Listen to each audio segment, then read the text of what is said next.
Yeah. Nice guy. Yeah. Can I use the pen on? Yeah.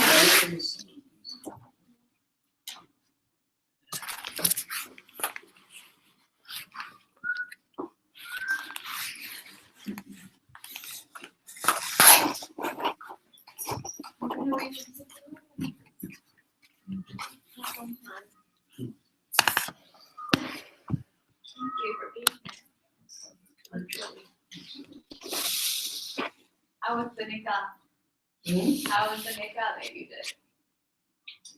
Nikah? Yeah, did you Beautiful. just, yeah.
She's giving 8 hours. Work 7 days a week. Do the half days.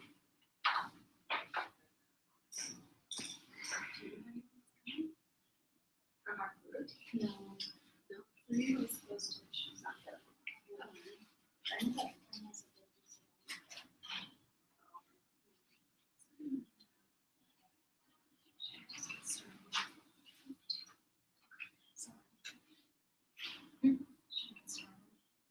What are you? Yeah. But you The surah is, I think the Surah Al-Baqarah, chapter 2. Yeah. Yeah, إذا سألك عمي عبادي فقل إني قريب أجيب دعوة الداعي إذا دعان فليستجيبوا لي وليؤمنوا بي لعلهم يرشدون. So bad. You're taking Surah Al-Baqarah, chapter 2.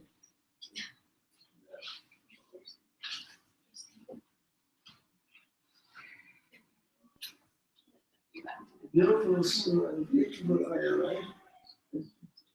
I am near. Today's your birthday.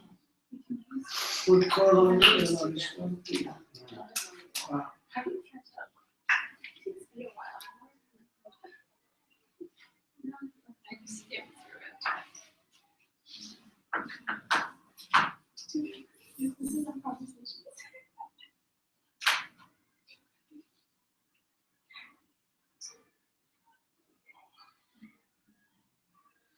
Kitchen.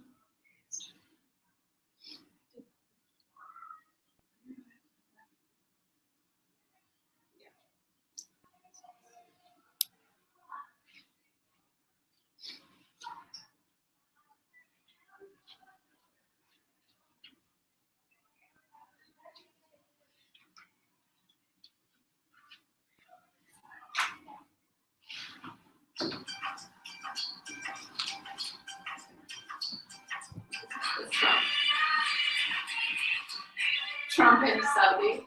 Yeah, that's it. That's As soon as I knew you were the joking with the language. They give him everything he wants Yeah. to get everything together. They know they know he wants to get treated like the emperor. They treat him like an emperor, and they get what they want to I know.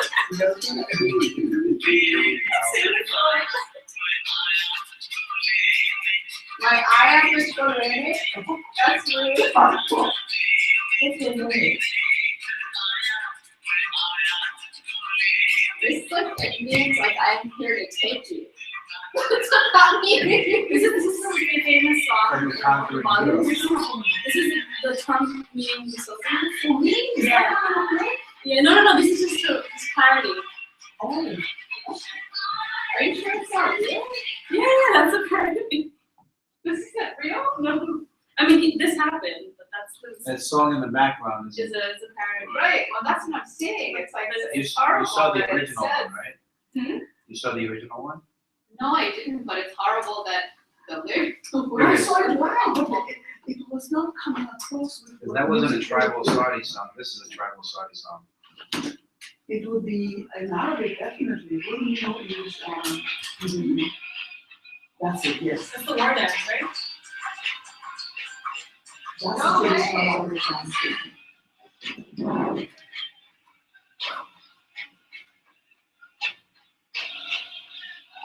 So horrible. He loves it. And he was He's arriving like so Alexander the Great, he Yeah. sees himself. Yeah. You understand? That's They- why, they that's got- why this is like, it's ironic that you said that, because the lyrics to this. Yeah. My Aya Shkolene is like, I'm here to take you, to Yeah. conquer you. Yeah, and Oh, I see what you mean. So, and so the- they are just doing what they think. Yeah. I think the irony was intended there. I but know, right? You see, they did their intel on him, right? And they know this guy wants to be treated like he's on a throne, not a pedestal, Yeah. throne. So you treat him like that, and then he'll give you what you want. Yeah. They want $350 billion worth of military weapons to ensure their security into the future for another 20 years. They just bought themselves 20. He's the only president that signed a contract with them. Signed the deal. And all he said was, I promise jobs, I'm giving you jobs. But he doesn't know what he's doing for the region. He just dumped a third of $1 trillion of military into a region already devastated. So the goal is to continue to have that region devastate itself. And there's only going to be 3 main players in that region that they're supporting. Egypt for as long as it lasts, Saudi Arabia, Israel. And Iran is the one they're trying to. He still not Oh, yeah, whole saying segment around. So it's nefarious. Incredible, is it? I think that will work as unity for us. It's the only thing that's going to work. I can share it certainly. I thought it did. Maybe you can just like move it while you were. Hmm. What really matters are the speakers, right? Yeah.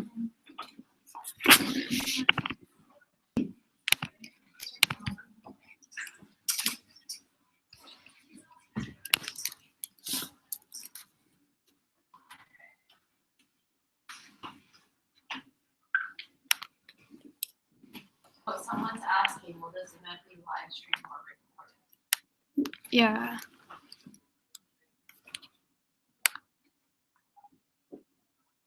Have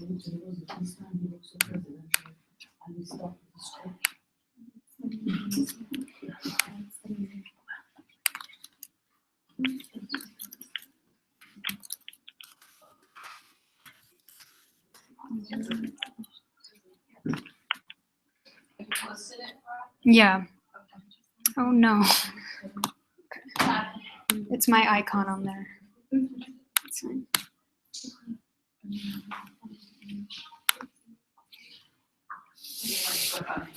Yeah.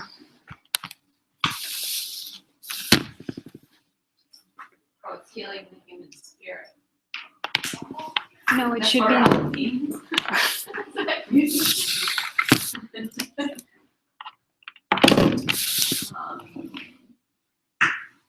Oh, okay. Yeah.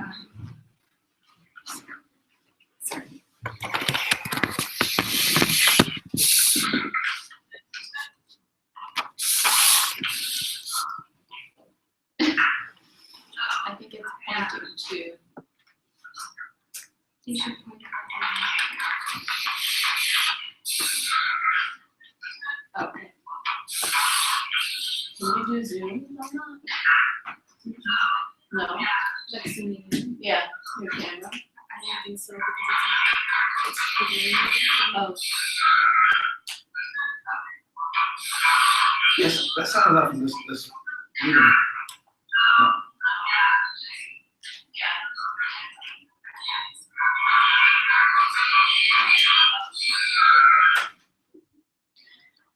Okay, I think we should get started. I'm so sorry for having you guys, for keeping you guys waiting. Okay, assalamu alaikum everyone. Thanks so much for coming out on a Sunday, especially the weekend before Ramadan. My name is Farah Amjad. I'm a fellow in the New York City Mayor's Community Affairs Unit. I received a postgraduate fellowship from my university to work around civic engagement and more in the Muslim community. As someone from a small town in California, I've been so impressed and moved by the diversity, energy, and involvement of the Muslim community in all sectors of the city. I've been particularly inspired by the civic engagement in the community. Muslim New Yorkers have successfully organized against racial profiling and surveillance around their children's ability to not have to compromise between their education and religion, and have been on the front lines of many different social justice movements of the day. Muslims are organizing amongst themselves and with others. Muslims also hold some key positions in city government and local community institutions. Today, we want to recognize the increasing civic engagement within the Muslim community, but we also recognize that there are questions that need to be asked and complexities that we have to address as we move forward. So the big question that we ask today is, what is a Muslim issue? Yes, Muslims in the city are becoming more civically engaged, but what are their motivations and goals? What areas and issues are they not engaged with? How do we figure out our priorities? How do we make our civic work inclusive and responsible, and more? We hope that the conversation today offers us all an opportunity to reflect on our individual and communal civic participation, and that inspires us to pursue our work more critically. So before I introduce the moderator and panelists for the conversation, it's my honor to introduce Dr. Sarah Saeed, a senior advisor in the Mayor's Community Affairs Unit. Dr. Saeed is one of the most hardworking and brilliant people that I've gotten to know and work with. And if you could just give some like welcome comments. Assalamu alaikum everyone. Maybe we should just like find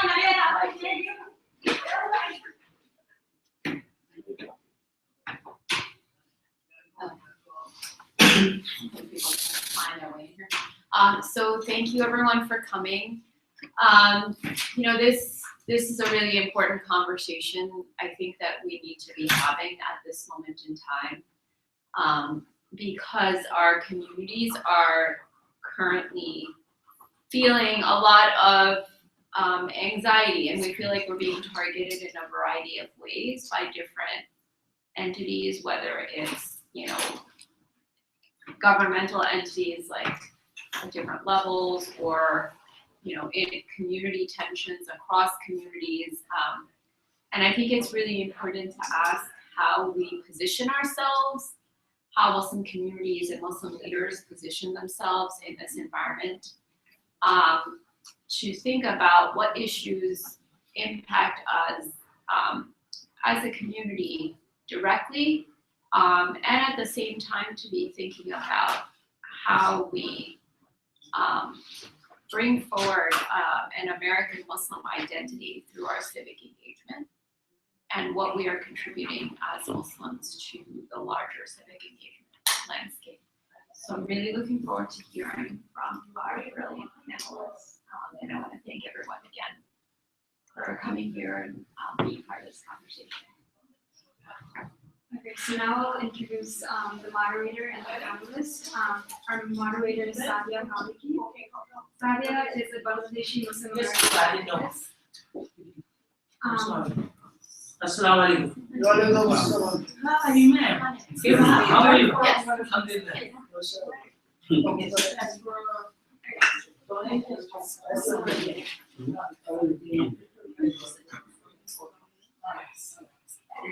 Okay, Sadia is a Bangladeshi Muslim American activist. She's board president of Muslim Scribe, a new organization focused on challenging mental health stigmas and community healing. She currently works as an operations manager at Global Action Project and has previously worked as a director of operations at CARE.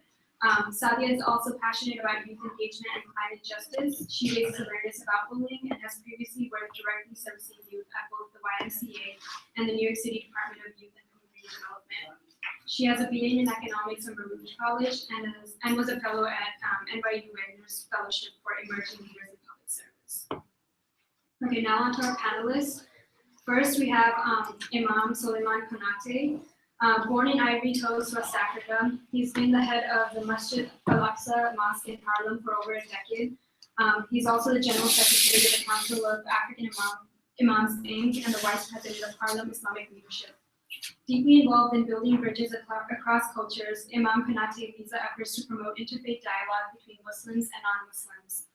Imam Konate studied Islamic law in Egypt at Al-Azhar University, one of the oldest and most prestigious universities in Cairo, Egypt. He pursued a communications degree in Saudi Arabia, where he resided for 12 years and worked as a journalist covering West African issues for the Saudi Arabian media. Imam Konate has been profiled by many news organizations, including the New York Times, NPR, Daily News, especially for his moderate voice of reason in a post 9/11 world. Next, we have Shahabuddin Ali, who's an attorney in private practice, specializing in areas of family and matrimonial law. Prior to entering private practice, Shahabuddin was a staff attorney for the Administration for Children's Services and an assistant corporation counsel. Shahabuddin is also an adjunct professor at Long Island University Brooklyn campus, where he teaches family law to graduate level mental health professionals. Currently, Shahabuddin is the chairman of Manhattan Community Board 12, covering the neighborhoods of Washington Heights and Inglewood. As chairman, Shahabuddin has stressed community engagement and involvement at all levels of work. He's also on the board of directors of the Upper Manhattan Empowerment Zone, and he's been living in Washington Heights with his wife and 10-year-old son. Okay. Next, we have Sister Zarifa Muhammad, who has been involved in elementary and middle school education since the 1990s in both public and Islamic schools. She learned civic engagement early in life in South Carolina.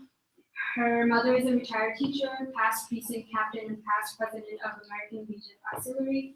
Her late father was a retired military officer, post commander, and a county council's chairman in South Carolina local government. Sister Zarifa Muhammad took her Shahada in 1979 and made the Hajj in 1983. She has a master's in school counseling from Alfred University and enjoys connecting parents and families with valuable resources and collaboratives.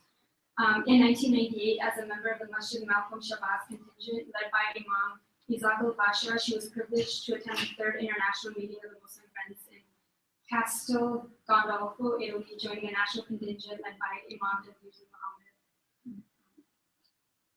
And then we have Brother Ziad Ramadan. Brother Ziad Ramadan has served or is serving on boards that work to better communities through economic development, the arts, interfaith work, civil rights, and civic engagement, such as the Northern Manhattan Arts Alliance, the Upper Manhattan Empowerment Zone, Trevor Day School, the Malcolm X and Dr. Betty Shabazz Memorial and Educational Center, the Council on American Islamic Relations, Hudson Valley Islamic Community Center, Community Bourgeois Manhattan, and Arc Senior Center. He ran for the New York City Council in 2013 and is a small business owner. So I sort of summarized like their lengthy bios, but I can share the full bios with everyone. And then we'll have Sabi take it.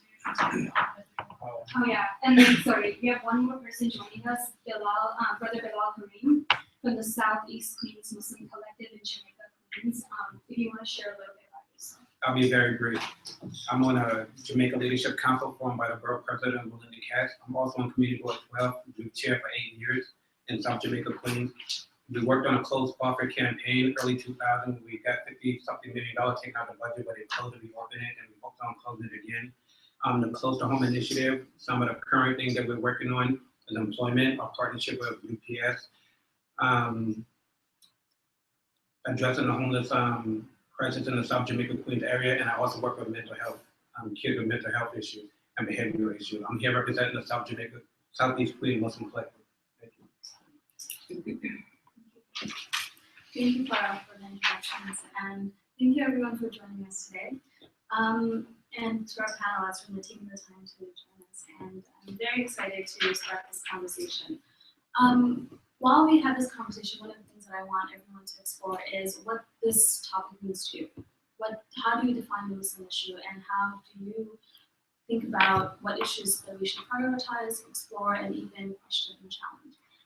And also we'll leave question and answer towards the end, and please do let us know if there's any other questions or if you want to take some time at the end to speak to any of our panelists. So the first question that I want to ask everyone is, what does civic engagement mean to you, and how does your own personal background and identity and experiences working for the Muslim community and the broader community in New York impact this definition for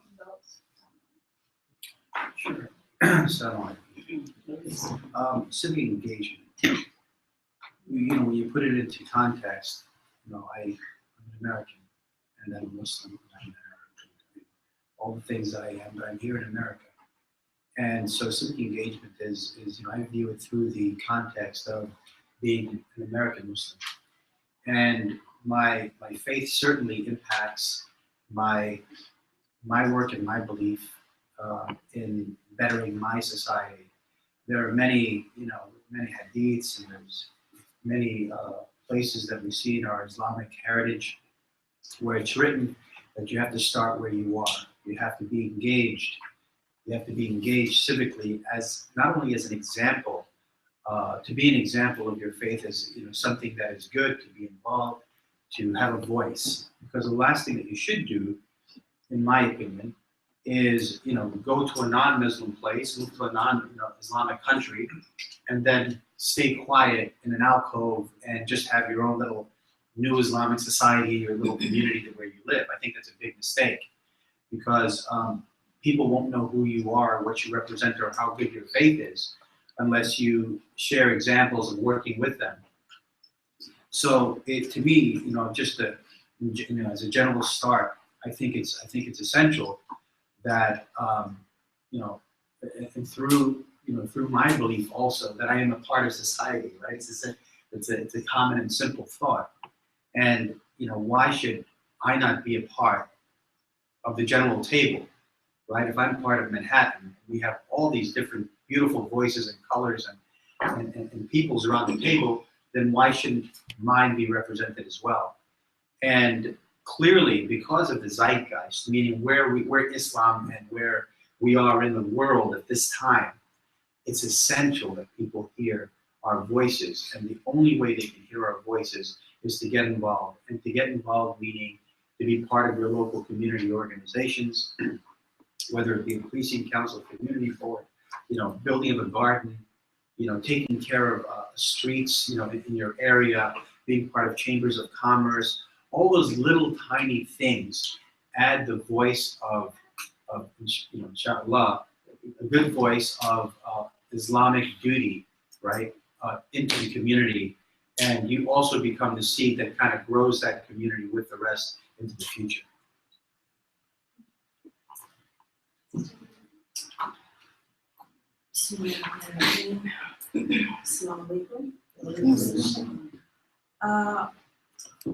First of all, thank you for having me. I wasn't born Muslim. I was born Catholic, and I took my Shahada in 1979. I would like to think that my family was a good Christian family, so civic engagement was not preeminently based on what religion we were. It was the morality of the people that were in our family, and that were in the families of many of the churches that we grew up with. My mother was a Baptist, my father was Catholic, and my mother married my father. She converted to Catholicism. I grew up in a very traditional home. My mother stayed home until we were all in school, and then she went to school herself, and she taught school for 28 years. My father was a military officer, so we traveled extensively, and we learned civic engagement very early. We were taught that as a human being, as a citizen, you have an obligation to not only participate in the maintenance of society, but also make a positive contribution to its growth and development. And the civic engagement is a negotiation between you and other members of society, because we all have different needs. And so when you come to the table and you come together, that's where the ashura, that's where the compromise comes in. And that's where we all have to level a certain amount of humility, because we want for our brothers and sisters what we want for ourselves, but sometimes we have to give a little bit. And in that giving, it provides a good example for the children. So as children, we learned, we knocked on doors during elections, passed out hundreds of thousands of flyers. We participated in voting campaigns. We participated in city council meetings with my father. We went to school board meetings with my mother. And all during those years, what we learned basically is that most people want pretty much the same thing for their family. They want decency, they want the opportunity to be able to provide prosperity and security for their families and their children. Whether they were Christian, whether they were Jews, because at the time we didn't know any Muslims.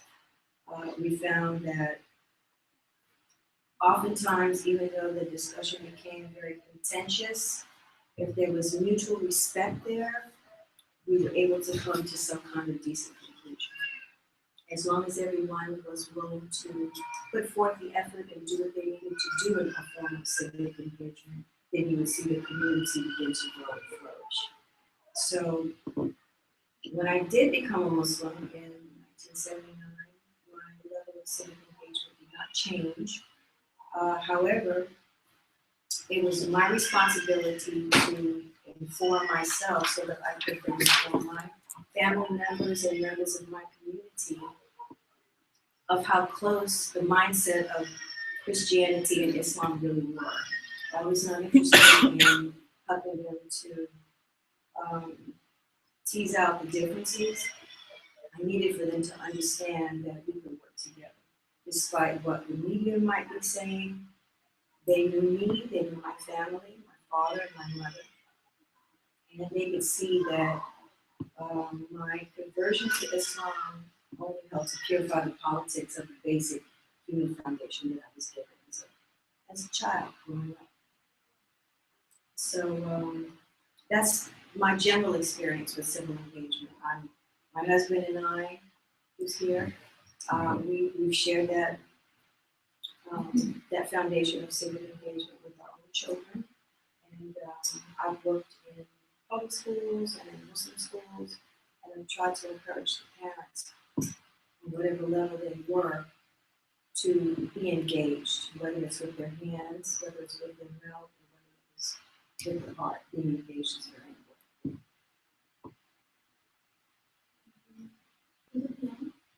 You can also touch upon the experience working with youth in the context of Okay. Assalamu alaikum. Let me be very honest. On the way here, I did jot down something. I want to make sure I'm sticking with the community. I've been involved in my community since the age of 9. Part of the after school program, then I grew up being involved in politics, after school programs, helping to get education. A lot of people did not know I was Muslim because I told them I was Muslim. They knew I was Muslim based on my actions. And they do influence how I interact with my community. And coming from South Jamaica, Queens, which is the most diverse place in the country, and not the world, you have to negotiate. And you cannot negotiate and work together if we do not have some type of relationship. So relationship build. In order for that to happen, they have to know what my stance on issues are, what my boundaries are, so they can have a chance to talk about it before they come to the table, instead of having a preconceived notion on what a Muslim is. Because a lot of times, people know that this is a positive religion, but they tend to give in to a stereotype because it's kind of easy, and I don't want to disrespect anybody else, but I go to mosques, I go to churches, I do presentation, I go to synagogue. But people it's easier to give in a stereotype of what you hear. And we need to make more of an effort as a people to get more involved in the community. I went to a clergy breakfast where people have seen me for over 12 years. And the conversation that started because, our president, there was a lot of Muslim bashing. And I waited because I never want to interrupt the flow. I really like to hear what people think because I want to engage and find out why you think that. Do you really believe that, or did someone influence you? So after the fourth person spoke, I made mention that I am Muslim because everybody at the table is kind of familiar with me, and we are involved in the community, and we are doing good deeds, and we are contributing. But what I realized at the same time too, we are not really involved enough. Sometimes we get caught in our own little circles and our little pockets. And even in our own communities, I realized, working with the Southeast Queens Muslim Collective, that we have pockets of Muslims who don't interact. On the surface level, we do. But we need to do that more internally. And when we can do that, then we can reach out to the broader community and show them unity, our faith, how beautiful it is, how involved we would like to be. Am I on point? Because I don't want to stray too far off. Okay. And also being on my community board. We have different faiths, different backgrounds, different issues. A Muslim issue is a community issue. We are going to have a homeless crisis. We are having housing issues. We have an educational issue. How do we all come together and bring our needed resources together to better our community?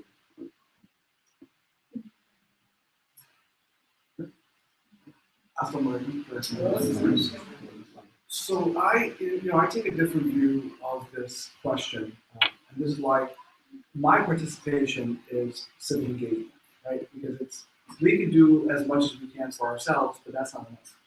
The issue is what are we doing for each other, and how do we help each other? We'll get to where we need to be individually, and if we stop there, then we've missed the point. The point is really to help each other, because it helps yourself. Many things that I've done civically and in the community, I have to thank my brother Zayed over here. When I decided to apply for the community board, I applied just like anyone else, not a Muslim or a Christian. It was funny, I think we're the only community now that has to defend our religion, right? No one ever asked me to say, hey, John Kelly, are you Catholic? But I see Shahabi and are you Muslim? Well, I'm obviously in an intelligent room here, Those are the first questions I'm being asked. But that's okay, because that's the society we're in. And we have really two choices. Do we complain and walk away, or do we stay in the room and try to alter everyone else's conversation and intelligence? And the only sustainable answer is that you stay in the room and you go through it. So when I decided to join the community board, it was for the same reasons. There was garbage on the street, there was noise, there were people making decisions for me, for my family, for my neighbors. And I thought, well, if there's a decision-making process, why am I not part of it? Because the reality is this, and I've said this before, no one's gonna go looking for that Muslim. They're not gonna go knock on the door, look, we have 10 seats, and boy, we really wanna fill it, right? We have to make sure that maybe that's the thought. But we're gonna say, look, if you wanna diversify this room, make sure there's people other than just the usual suspects here. So I reached out to mutual friends, and that's how the conversation started. It's with advice and help. So now I chair the same board that he chaired. I sit on the upper Manhattan Empowerment Zone, same board that he sat on. So when someone says to me, you know what, you're not trailblazer, someone's done it before, ahead of you, my answer is that's a good thing. That's actually where we want to be. You know, while it's good to be the first, we don't want to just be that guy. We want to forget that there was one or two before, because it becomes normal, right? So civic engagement means however you're going to get involved. It's small, medium, large. I don't expect everyone in this room to go join a community work because there are time constraints. Not everyone's going to run for city council. But you control how you get involved. So there's no correct answer to that question. So in your mind, think of your answer, and that's the correct answer. I will tell you that the incorrect answer, and if there's only one incorrect answer, is to walk away and say I'm doing nothing. Because that helps. It doesn't help you, it doesn't help the community, and it doesn't make life for us any easier. So whether I'm a practicing attorney, I make sure that everyone is aware that there are different faiths, there are different walks of life, there are different ways people live. You know, we shouldn't take them all for granted. When we come from a community and a faith that people are hardworking, they don't have expendable money. So when I'm in court, we have people say, well, you know, take a day off from work, you know, come to court. It'll be like a day off. And I remind folks, do you know how critical it could be for a family to take one day off of work? It could be between making rent and not. So we shouldn't be, you know, not that it's a Muslim issue, but it could be. Affordable housing, rights to lawyers, those are not Muslim issues, those are human issues. And another thing is that we should be very careful, although it is very easy to fall into this way of thinking, we shouldn't make ourselves a one-issue population. We shouldn't just be immigration. While that is important, it shouldn't just be, you know, when there's a travel ban, that's not when you bring out the Muslims, right? So spray out the Muslims, there they are. You know, it should be for everything. And the only way you do that is that you do it by actually engaging. We had one city council candidate, we should have a second. My main issue now is the judiciary, we have an attorney. We should have Muslims on the bench. We have at least one Muslim on the bench. We should have more. We should have male Muslims on the bench. I'm looking to do that, but hopefully when it happens, you keep the door open so that you bring everyone else. So civic engagement is your responsibility. It really is your responsibility. It's in your hands. And if there's anything I can do to help anyone get started, we all need a jumping off point, right? We all need a starting point. That's my starting point. It would be my honor if one day one of you could say I was your starting point. Assalamu alaikum. Civic engagement. For me, is involvement, inclusion, contribution, participation, based on national. What I mean by that? Because I'm not talking about this issue. But when you are living in a country, you don't have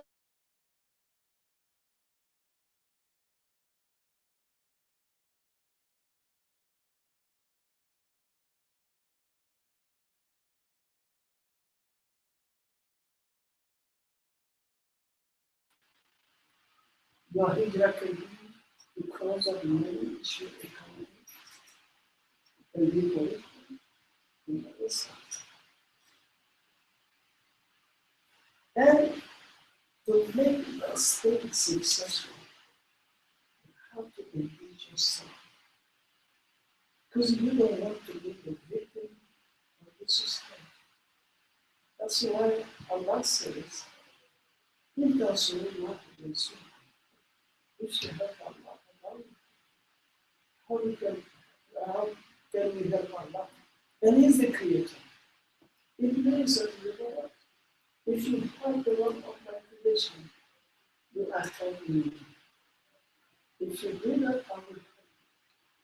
That's why there is a common saying in the Bible to write and put that the judgment Allah will see to say, what I will see, you did not do to me. What I was angry, you did not do. I was thirsty, you did not. We will not give you. What do you say about husband? See, because you are slave or sick, you didn't protect the risk. Was free, you didn't free. You didn't know that by visiting you or feeding him, you will find him. So for you, it is a good thing, the only participation in tradition. Because we have to. It's not just take, it's also giving. And that's one of the reasons we established Medina Creek. And most of the people not aware of that. Because of the immigration issue, there is a fear. African people, many of the Africans, West Africa in general, they were afraid to go to hospital. Because for them, when you provide them with your doing, next day they will be picked up by immigration. So we go to hospital when it's late. So the United is how hospital. If I was looking down, was a one from somebody. The idea to create, to establish a clinic for West Africans, especially immigrants, that whatever information you share with the clinic is a secret. Today we are so grateful. We have the clinics here in Harlem, 118th Street, and 136, Suite 23 from Lagos, 118 between 8 and San Nicolas Avenue. And the people they brought across the Lebanon Hospital follow our first established diaspora clinic for West Africans. The idea was from Medina. Do you know that when we said we opened Medina clinic, when we go to the visit, they will test you if you have HIV, if you are HIV positive. Result of that, they found that many of our people, they didn't know that they were living with HIV. But they provide the clinic with a fake addresses of fake names. Now is a very difficult to get so that they can help them. But what happened? Throughout the passage, we found them and now so for me, it is important that we living and thinking based on Mashra. Thank you so much for sharing that. That was very inspiring. As someone who's really involved in mental health and seeing, the services that we can individually take on and also provide when it comes to issue recognition or addressing that, and then using that as a model to create more and to have other communities that address the concept of fear. And I think one of the issues that we've seen in the community continuously is how do we address fear? Fear in the different professions that are out there, fear in our own abilities, and fear in recognizing what change we can do individually. And one of the things that I wanted to then dive into is the concept of diversity. And I want to take it as specific as I can for each person on the panel. And I'll start with the non-phonetic. In terms of diversity, and it's very multifaceted. It's also one of the most hardest definitions because I think when it comes to diversity, it's everyone has a different definition and everyone has a different response to it. And oftentimes it can also be addressed incorrectly and also forgotten in conversations because of, let's say, priorities or even privileges in some situations.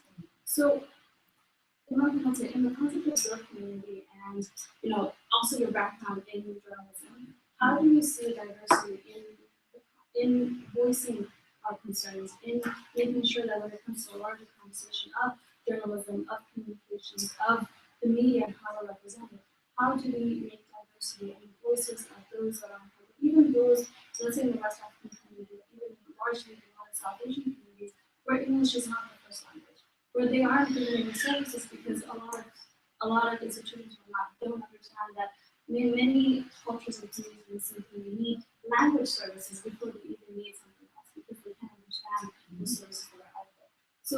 how do you address those barriers when it comes to providing services and also making sure that our business are For me, diversity, whether Muslim community or Muslim society, is to show to people the greatness of Islam. I don't see any issue. This is a message to our religion. Referring myself to the time of the Prophet, Sallallahu Alaihi Wasallam. Because when you read of the Sahaba, the beautiful stories, you will see that the Prophet, among the Sahaba, there were African people, Arabs and non-Arabs. They didn't have any problem. You know what? Based on Mashura, like I said, we will go back again to Shura. وأمركم شورى. So, the principle in Islam, like I said, is to show. And we can, to serve the community. Quran, because I see many of the scholars, many of the imams, we keep repeating this verse of beautiful verse from the Quran.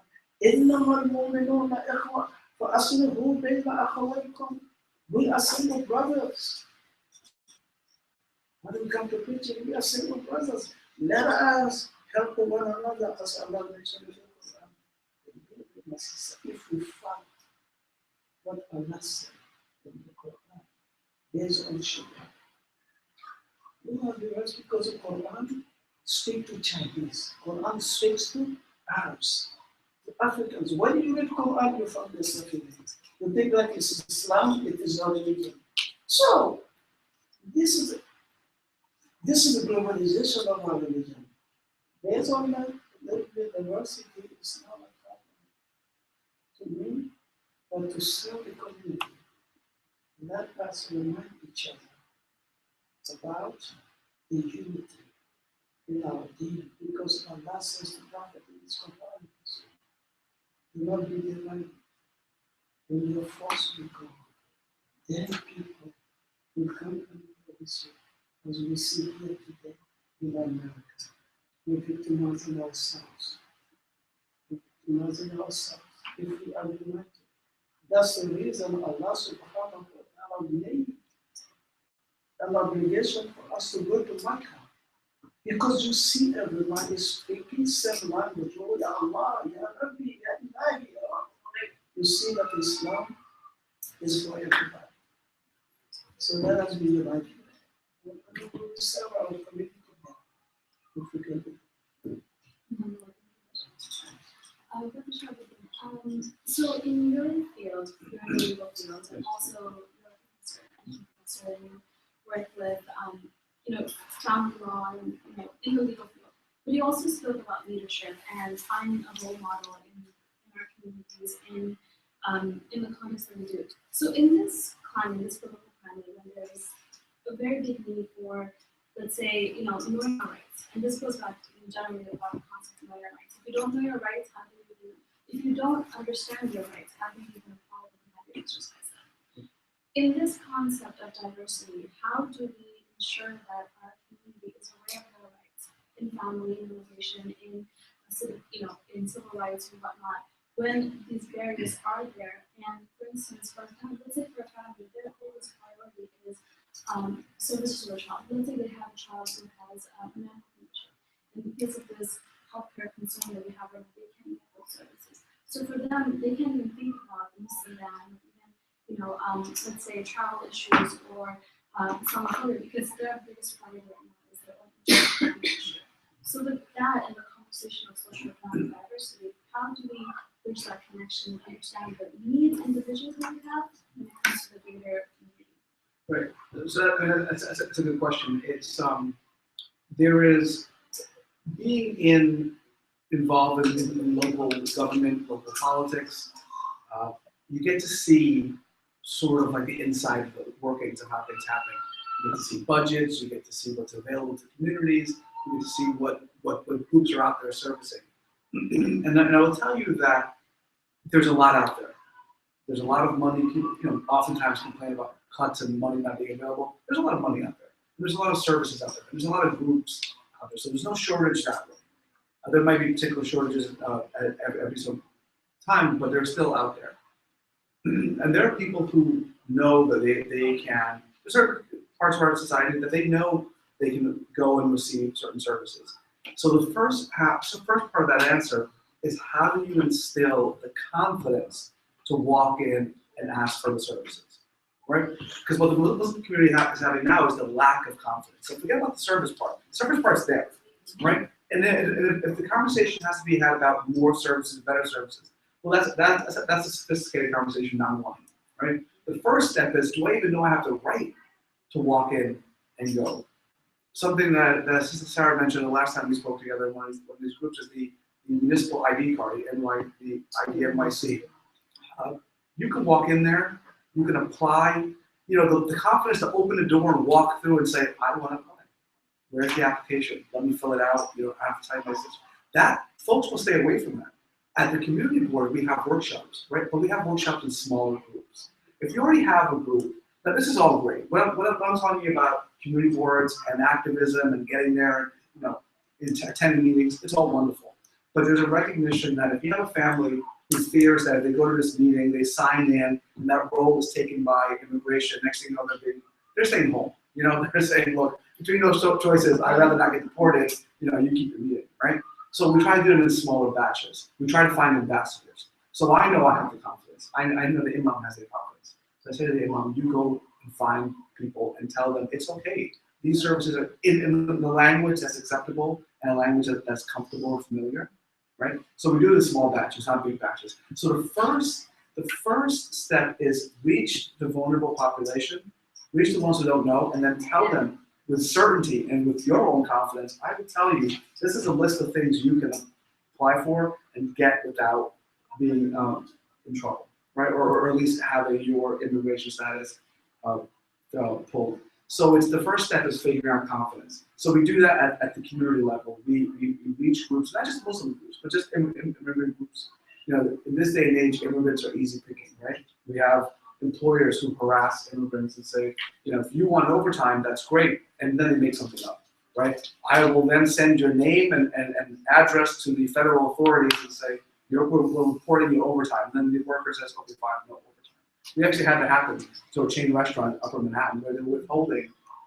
And the group finally came out and said, the only reason why we didn't complain was that they sort of told us they're going to report to some federal agency, some unnamed federal agency, right? And it's that fear. Like, I know I'm not getting deported, right? But I can't feel how that family's feeling. So the first step is confidence. And then you bring together like people in this group and educate one another.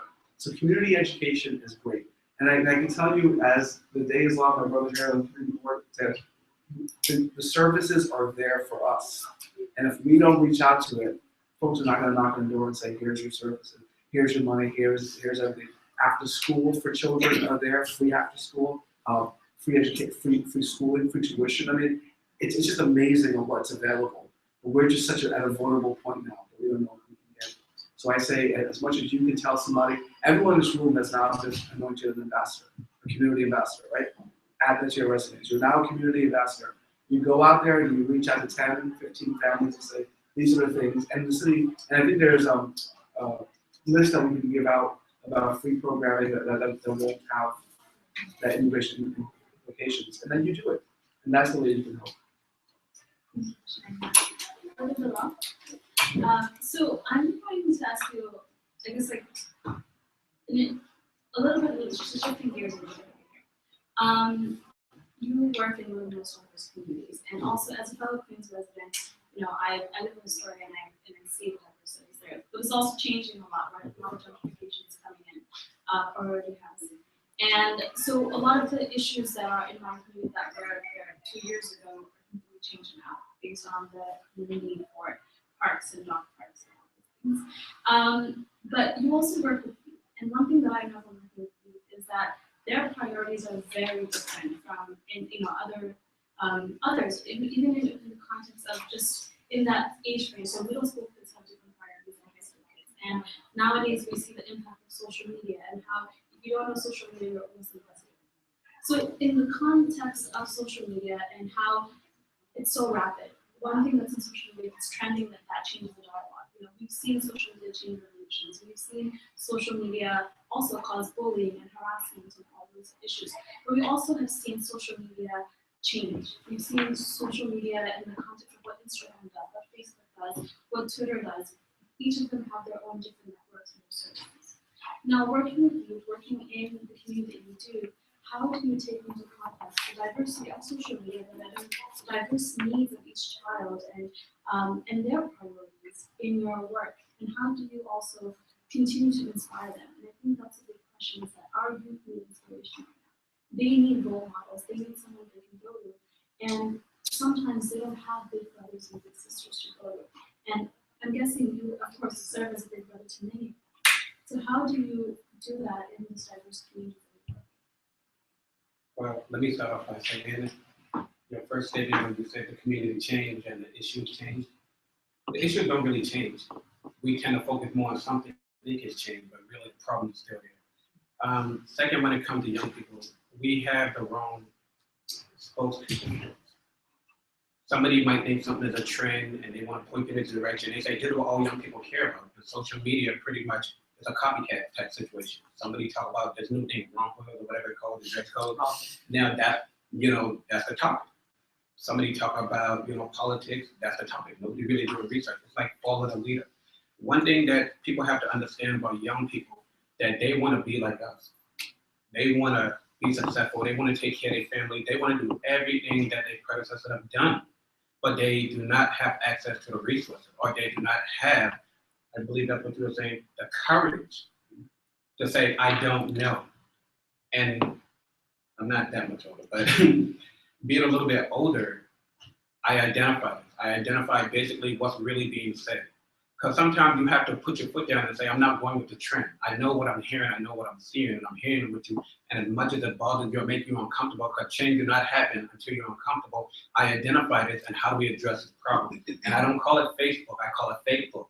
Because everybody's pretending that they do not have issues. And everybody pretending that they're better off than what they really are. And because people are given a perception that they are well off, we assume they do not need these resources. And to go back to a little bit of the question that was put on to you, I think when it comes to the community, the first thing that we need to do is relationship build, whether you're Muslim or non-Muslim. Relationship building is very important. And really understanding the role that everybody can play. Because I work with documented, undocumented, and the thing is, they all can't do the same thing. There are genuine fears that people have. So some people, we cannot have you in the forefront. We have to find resources and ways to make sure you're taken care of. And also, like you said, have ambassadors to find out what the resources are, what the problems are, and educate people to do the research and make sure that when you do get somebody to step forward and take a chance in society and say, you know what, I'm gonna take a chance, I wanna be a part of the American dream, that we address the pros and cons about it, the consequences and a success story, because negativity is an amazing thing. It travels better than positivity. What happens if, for example, if you had a bad experience with me, that's gonna travel in your community faster than anything. Now nobody wanna deal with it. So I need educated brothers that I can bring my concerns to, but because they years of experience, they critique me, and that's building that gap between the older and the younger generation. Not that you're older than me, but that's building the gap and the divide that we have.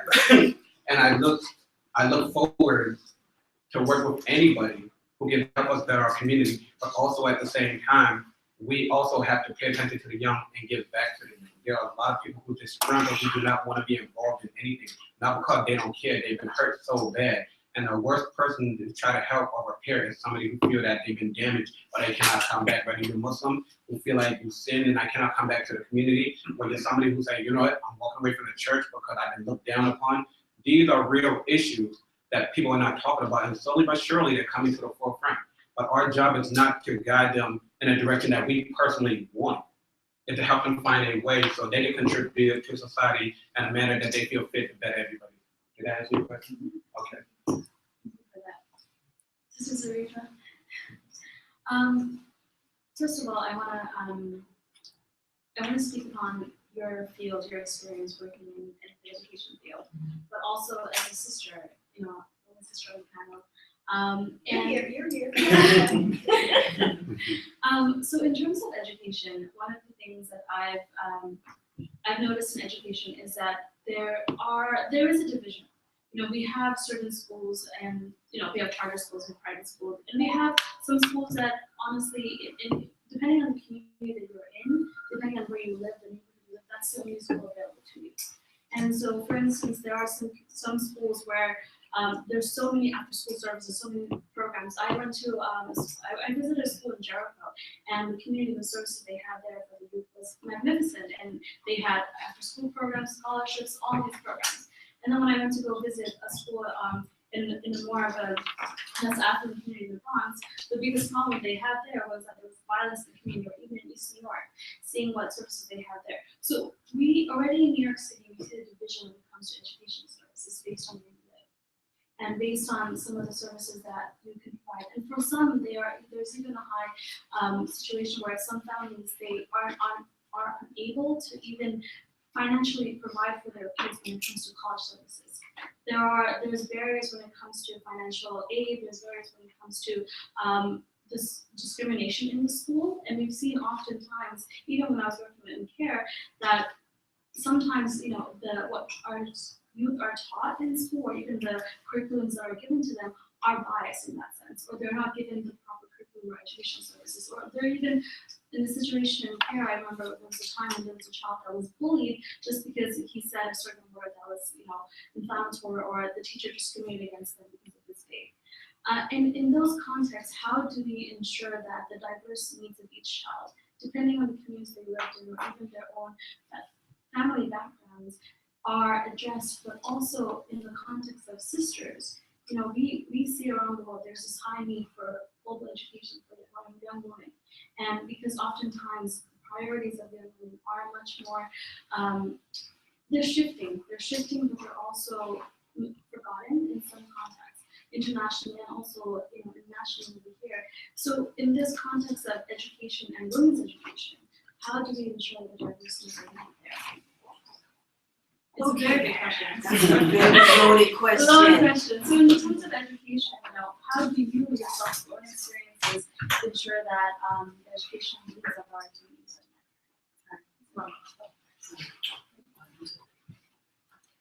are met? Okay, let's see if we can dissect this question.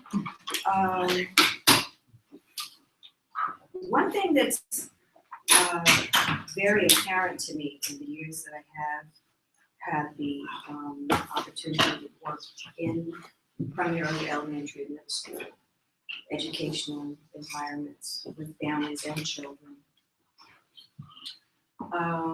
is that, as his brother mentioned, the issues have pretty much remained the same. The background changes, but the issues are pretty much the same. And I think that's one of the things that has concerned me over the years. You'll see access to services change. Sometimes it magnifies, sometimes it's shifted to other resource areas. I've worked with a variety of different families, Muslim and non-Muslim families, Arab speakers, Albanian, Bengali, Urdu, Vietnamese, Cambodian, Russian, East West Africa.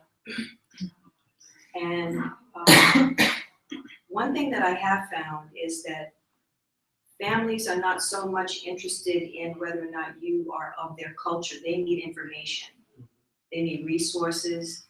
They need to know that they have your confidence and that the information that you're providing to and for them is going to be effective and will provide them with some kind of immediate relief or relief for an extended period of time in the future based on what their particular situation is. All families want their children to have a decent education. And based on the educational level of the parents and the extended family and how involved they are able to become, that will pretty much determine what springboard they give to the child. But myself and others that are involved in this work make ourselves as available as we can to provide mentoring or other collaborative networks that can help to bring that child along much further than their family would have been able to do because of their current circumstances. Whether it's because of their immigration status and they are afraid to participate, or whether or not they're illiterate and they don't feel comfortable coming into a school environment. Some countries, their educational philosophical view is that once you send your child to the school, that the teacher really takes control and that it's not necessarily inappropriate for the family to become that actively involved. So now that they're in the new system, it takes a little while for them to become acclimated and they need a lot of reassurance. So I'm happy to provide that for them. Something else that has concerned me over the years though is very apparent when I'm working with the children. And if you want to know what's happening in someone's home or what they're teaching their children, the children are very happy to let you know when they get to the school. And I've had many instances over the years where the children have gone home to their families to tell them that Mrs. Muhammad works in the school. And when they come to the school and they see me, they say, no, we're looking for the Muslim lady. So it can't be me. I give them my card, I give them the greeting. It's not me. They're looking for someone else. So when I reassure them that I am a Muslim, they ask me, am I a real Muslim? Like, do I pray? So this is a continuation, and this is over years that I've had to encounter those kinds of situations, and I don't make generalizations, but I think that it's a very telling commentary on the lack of diversity within the Muslim community, our inability to be able to confront certain issues that will continue to fester and create a false front. And it's one of the reasons why perhaps some people within the Muslim community may be less engaged for greater common good issues. So, after they get to know me and they realize that I know stuff or I get them stuff, then they like me. They bring me dates for Ramadan. They bring me bahul for the Eid. I get all kinds of treats now, but it took some doing. It took some doing, and some of them admitted, that they felt this way, and then I have to reassure them that, I don't want you to make a generalization about me, so I'm not going to make a generalization about you. If we say we're Muslim, this is what the Quran says, this is the Sunnah of the Prophet sallallahu alaihi wasallam, and we're all struggling, trying to make sure that we're going that way. And if our children see that we're doing otherwise or we're saying otherwise, then it's going to be very difficult for us to adequately prepare them for the future, whether they're boys or girls. Felicia, I've known you for quite a while.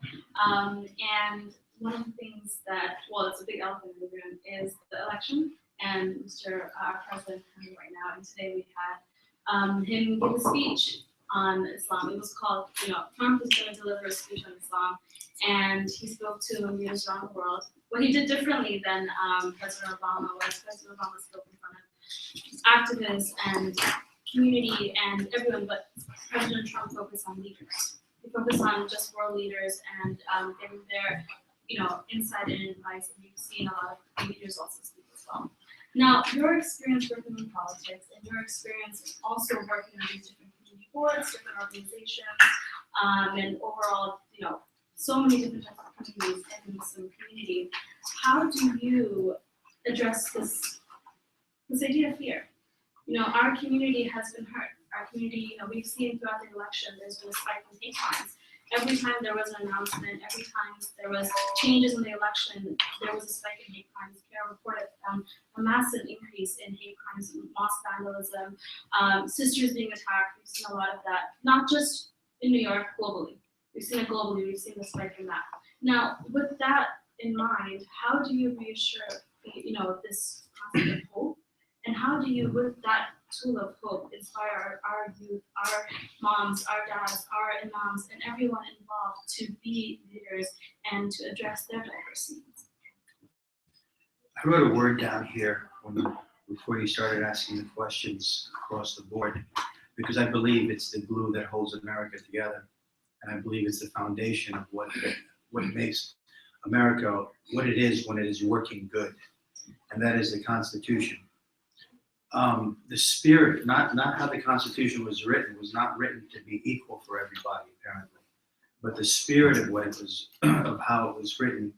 And I had read the biographies of founding fathers and what they thought about Christianity and Islam, et cetera, et cetera.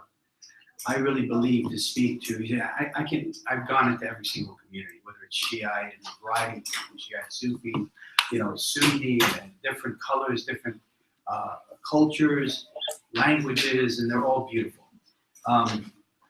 But when I have to speak to them about their concerns, I always go back to one thing, which is these are your constitutional rights. And I don't like the word civil rights because I was the president of the Malcolm X Museum.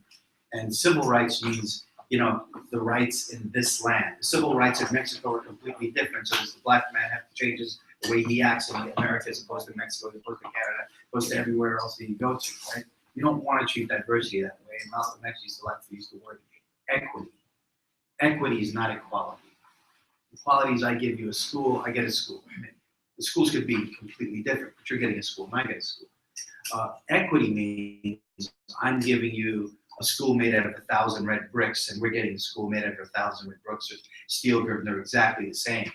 And I try to let people know that, in my opinion, that if you are engaged in your community and gain the respect of your peer through good interaction, you will make your case and you will remind them that your constitutional rights are you're supposed to get the same equity as they get and expect for themselves and their children. Do you understand where I'm coming from? Because if I just try to speak to every specific diverse situation, I can spin my wheels forever talking about, Sister Muhammad here had a situation where somebody belittled her Islam because they had some sort of cultural or ignorant perception about what it represented, right? You can't speak to all of that because I don't know what level of education that person had, what cultural biases and what racial biases, what ethnic biases, etc. There's so many degrees of all these things around the world, right? So what you have to do is speak to what commonality that you can work with in this box that we live in, which is the United States. Because if you try to speak to everything that's happening out there, it's so numerous, you really are you're not going to be able to capture everything. And what you have to do is speak to the commonality here. And I think that when I speak to diversity, I always tell them the same thing. Cut that out. I mean, people should respect you for everything that you are. And that's what it says in the Constitution. It's really interesting is people, the concept of how the East and West can't work and how the concept of Sharia law cannot function in America and vice versa, right, is absolutely incorrect. Because Sharia law tells us that if you're in a non-Muslim country, you must respect their laws as long as you have the right to worship your religion freely. The Constitution in its First Amendment says you have the right to worship your religion freely. Therefore, Sharia law respects, by definition, Sharia law respects American law because American law gives you the freedom to worship as you please, right? And the Constitution respects Sharia law because you can either live by Halakha law, which is Jewish law, canon law, which is Christian law, or Sharia law in your own life, in your own homes, etc. You can practice those things as long as it doesn't conflict with, violating other people's, individuality, etc. So I think it's very important to kind of talk about the rules of the game in this country. And if you're civically engaged, I always want to go back to the core of the conversation, which is civic engagement, right? we have an easier time. Imam Konate dresses funny. You know, he doesn't dress like an American, he dresses like an African, right? And he got that funny thing on his head, but guess what? When he's engaged in his community, the Christians, the Muslims, the Mormons, everybody respects him for it as an equal partner at the table. Okay? It's when they don't know what we represent, Yes. like Sister Muhammad. That person walked into a room and didn't know what she represented. As they learned about what she represented, they gained a tremendous, they started bringing her dates. Right? So you get my point? So I really think that the more that people get to know about who we are and what we are, then you say, okay, now let's stick to the rules of the game. The rules of the game are the Constitution, your civil rights, and your legal rights. And that's all you want. You know, I never want a school that's better. Listen, I'm not asking you to allow us to build an Islamic school that is better than your public schools. We want the same sort of equal standing, equal contribution to our school. You understand? Nobody ever says about, you know, when we say, what do you guys want? We want the same thing you got. You know, we're here legitimately in this country. Immigration created this nation, and we want, just like Sister Mahal said, education for our children, prosperity, economic opportunity, and religious freedoms. And if we can get all those things like everybody else, that's what I usually focus on. I focus on the foundation of what makes this country great, and that's why we're all the diversity that we have came from.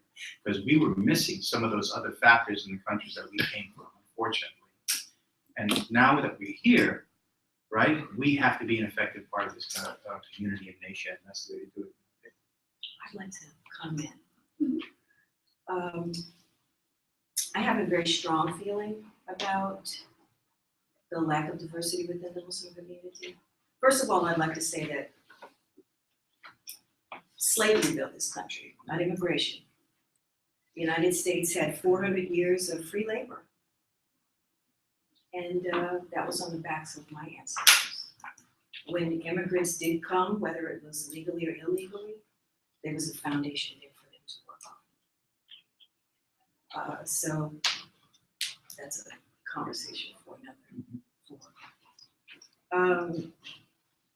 The concern that I was rendering was not specifically because it was an individual issue. I think it speaks to the underpinnings of some of the conflicts, philosophical conflicts that we have within the Muslim community. Because these were Muslim families that were coming to see if I was a real Muslim. Yemenis families, Albanian families, Bengali families. And it was interesting that a brother who was coming to see about his daughter, who was doing very well in school, I actually shared an author who wrote a book about Bengalis who intermarried with African Americans in Harlem. Because one of the reasons why they were able to survive is because they were able to blend in to that particular community. He had no idea. He had no idea. So I view it as a lack of being properly informed. But I feel that if you are a Muslim, even if we're from a different diaspora,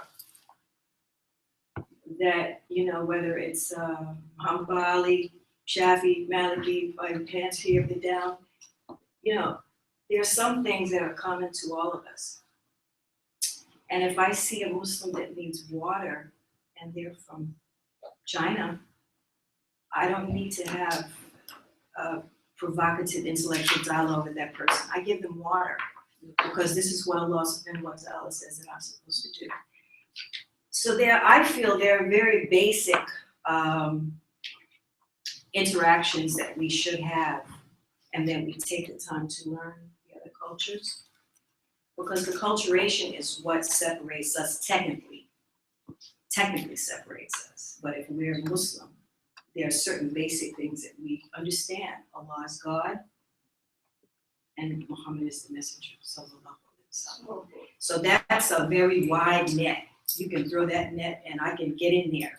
Whether I speak your language or not, whether I don't eat your food, I'm not gonna let harm come to you. I'm gonna protect your property. I'm gonna feed your children. I'm gonna give you water. I'm gonna give you a smile. That's all that I have. So I think that's the concern that I have based on the experiences that I've had with working with the families and the children. And I've tried over the years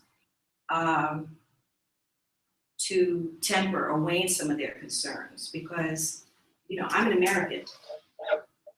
I don't know what it is to leave your country and go someplace where you don't speak the language, where you have to search for the kind of food that you eat. I don't know that pain. I don't know that fear. I don't know that suffering.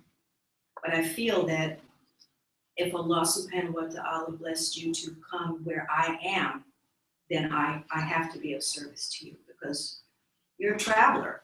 That's how I view you. You're a traveler.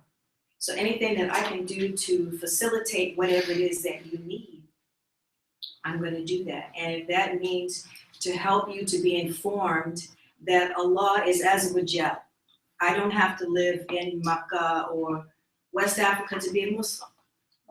I can be Muslim here. I can make salah here. I can fast here. I can pray here. I can raise my children. So it's, you know, like in the Department of Education, we say that special education is a service. It's not a place, you know, because when you want to encourage a parent to have a child evaluated, perhaps they might need special services. They're thinking that their child is going to be relegated to such a place. You know, being Muslim doesn't mean I have to be in a certain place. It means that I have submitted my will to Allah, and wherever I am, that means that as long as I understand my level of submission and my services and how to interact with others who say the same, then we should be able to help one another. Thank you for your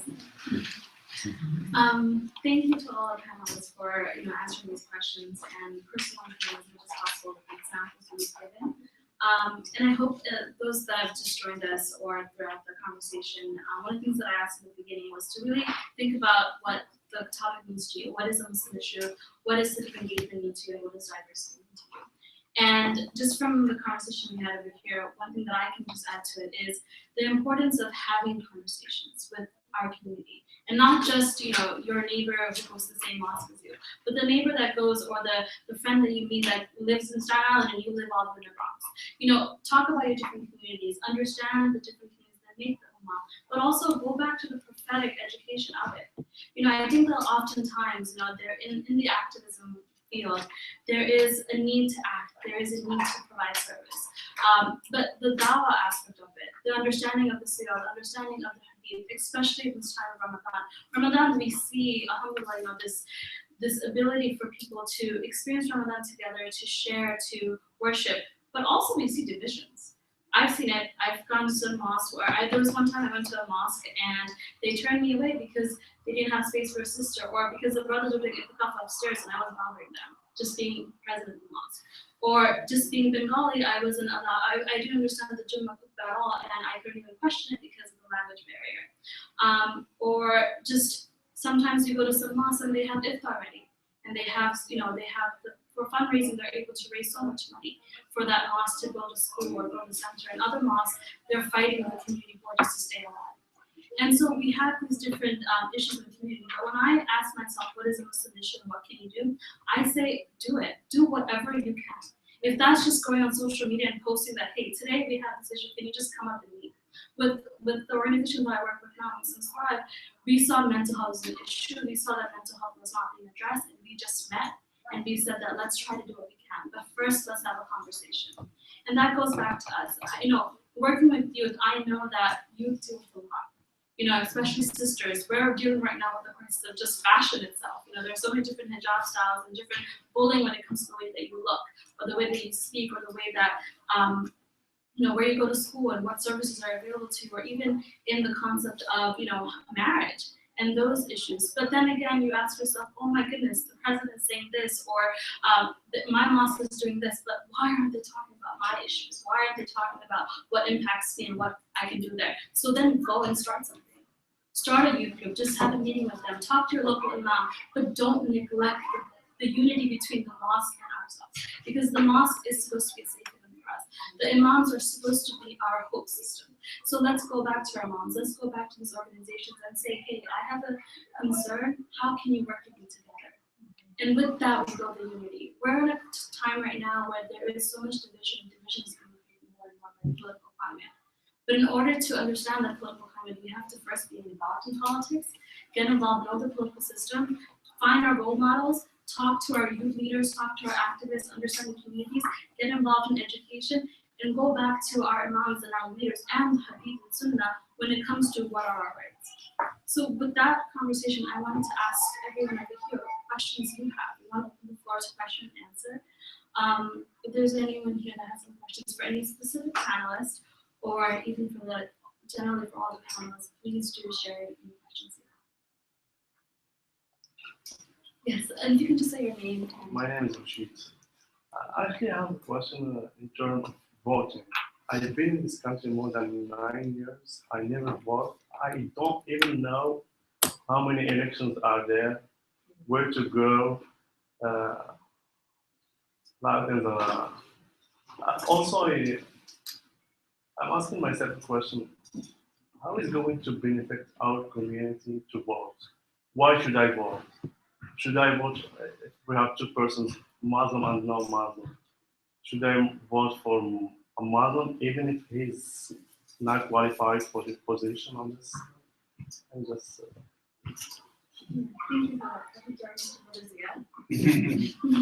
Well, you asked the wrong guy. If I was to say to you, what kind of car do you like? Could you look it up on the internet? You know, what do you like? Any car, just name a car, like or not like. Toyota Camry. If I was to say, look up Toyota Camry, tell me about its qualities, could you look it up? If you were to write, how do I vote? You could look it up. It has to do, let me explain to you something, okay? Because you trapped yourself. It has to do with desire. Our community has to feel that there is something at stake for them to vote, okay?